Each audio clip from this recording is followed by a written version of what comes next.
53 of the 56 signers were master masons.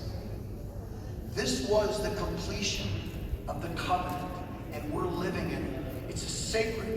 It was a sacred mission that they completed, and we're living in it.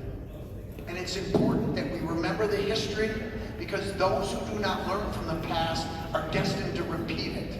And I'm afraid right now that we are in danger of just that. Right outside of Göbekli Tepe, there's literally Templar graffiti from 1,000 years ago. So that just shows how long, even though it was kind of rediscovered recently, it had been looked at for a long time. Related to that, somewhat, I will say there's more to come out from Egypt. Most people, when they think of the Templars, they think of them down in Jerusalem, in the Holy Land, but they spent considerable time in Egypt. In fact, if you go to pretty much all the major temples in Egypt, you'll find Templar graffiti from 1,000 years ago. And one of the things that we're pretty much certain of that'll be coming out in the years ahead is that the Valley of the Kings was originally constructed as survival bunkers from the cataclysm. Sounds similar to another island. Yeah, they're all connected by tunnel networks. There's vast tunnel networks between Saqqara and Giza, and that this is where places like the Serapeum exist. But there's also graffiti. Well, not graffiti. There's preservation by the pharaohs, even late kingdom pharaohs, in those tombs talking about the Zeb Tepi time, the first time where people came out of.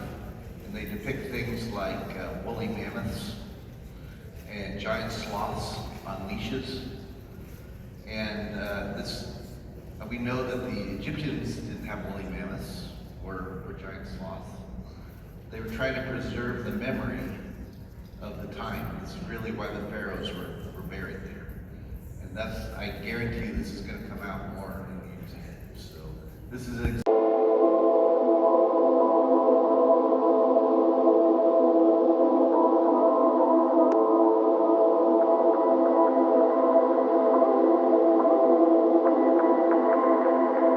same types of cuts you find in like the Sphinx temple, right next to the Sphinx. Multi-cut granite, all fitting together perfectly. We call this architecture cyclopean architecture, and it is earthquake proof. It's the real benefit of it. So if you're wanting to make something earthquake proof to withstand cataclysm, you first of all, you have to have the technology to do it. And then secondly, you have to build it before the cataclysm comes. So that's something to think about. Again, we found more saw marks and also drill holes. I mean, there's been other presentations on that this weekend, so I'm not going to get into it a whole lot. But it does suggest, again, technologies. The other thing that is found in places like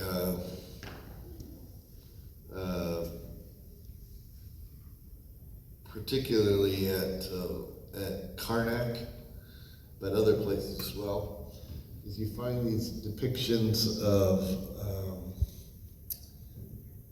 on the left here, this is Tutmosis III treasure house. It's where he's showing all his gold and copper and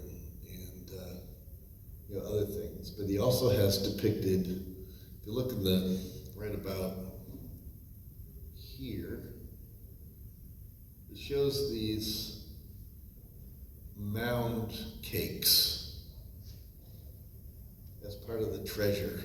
And they're described as white gold cakes.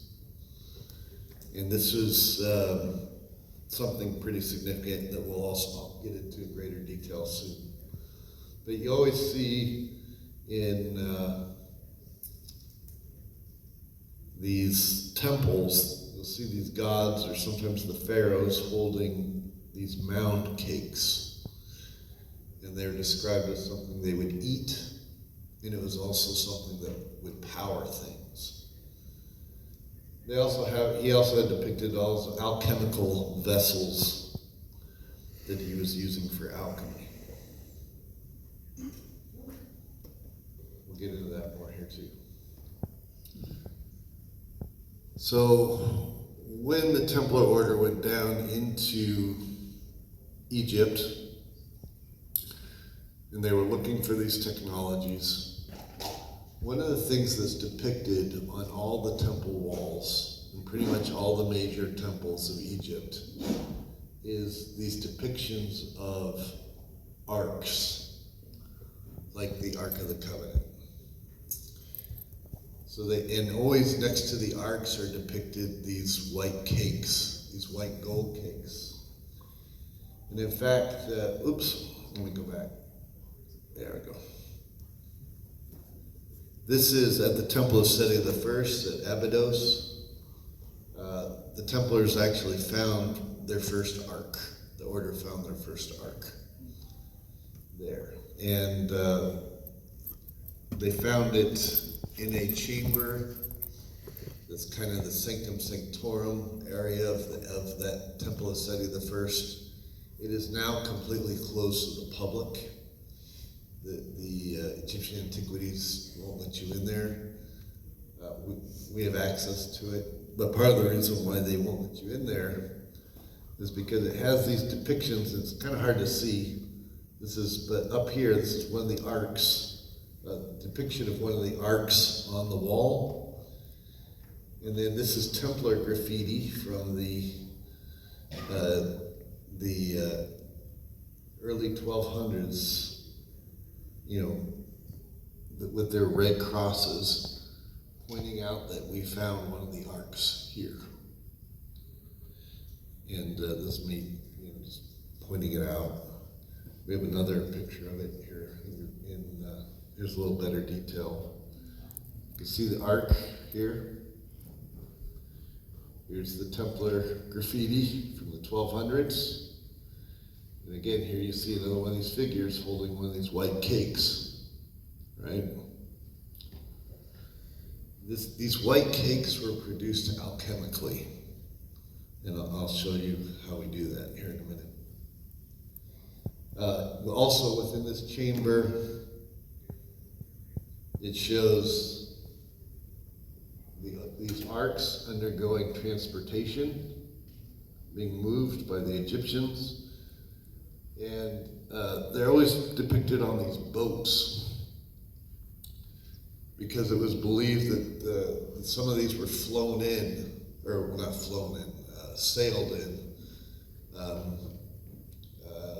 from prior to the last cataclysm.